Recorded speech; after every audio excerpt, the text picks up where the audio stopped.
हो, त्यांनी कार्यक्रम जो या ठिकाणी आयोजित केला अतिशय धडाडीचा आणि व्यवस्थित कार्यक्रम केलेला आहे आणि पुढची दिशा अशी राहणार आहे की बाळासाहेबांच्या नेतृत्वाखाली या ठिकाणी आमचाच खासदार असेल, आमचाच आमदार असेल, आमचाच नगरसेवक असेल आणि महापौरसुद्धा आमचाच असेल अशी वाटचाल बाळासाहेब यापुढे करतील।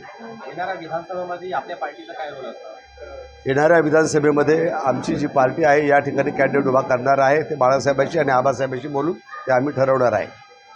आनंदरावशी पण बोलणार आहे, आनंद नवसाद, कारण सगळे जेवढे ठाणे जिल्ह्यातले प्रमुख नेते आहेत त्यांचे ठरवून एखादा उमेदवार आम्ही धोंडीमध्ये देणार आहे।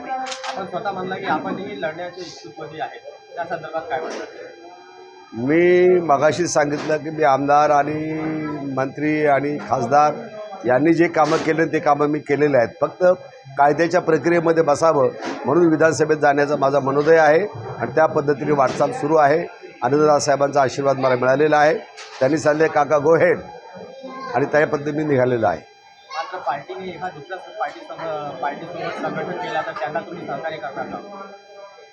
रिपब्लिकन पार्टी ऑफ इंडियाचे सर्वोच्च नेते आमचे आनंदराव साहेब जे आहेत ते ज्या पार्टीबरोबर जातील त्यांच्यासोबत आम्ही संलग्न राहणार आहोत आणि त्यांच्यासोबत आम्ही काम करणार आहोत। आज ज्यांना पद भेटला त्यांना काय आदेश देणार आपण? ज्यांना आज पद भेटले त्यांना सांगितले उद्याची तयारी करा, विधानसभा येते, विधानसभेमध्ये आपला कॅन्डिडेट निवडून आला पाहिजे, त्या पद्धतीने कामकाज सुरू करा असा त्यांना मी सल्ला देतो आणि आदेशही करतो। या ठिकाणी आम्ही रिपब्लिकन सेनेच्या वतीने कार्यकर्त्यांचा भव्य मेळावा आयोजित केला होता। मेळावा आयोजित करण्याचं कारण असं होतं, या ठिकाणी आता हो घातलेल्या विधानसभेच्या ज्या निवडणूक आहेत ह्या संदर्भात विचारविनिमय व्हावा आणि वरिष्ठांच्या आदेशानुसार भिवंडी शहरामध्ये जर कुठला उमेदवार द्यायचा याची चाचपणी करण्यात यावी या उद्देशाने हा मेळावा आयोजित केला होता।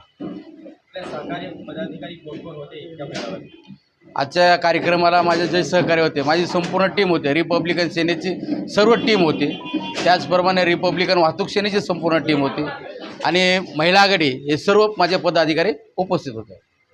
ज्यांना पद भेटला त्यांच्याशी काय अपेक्षा आहे?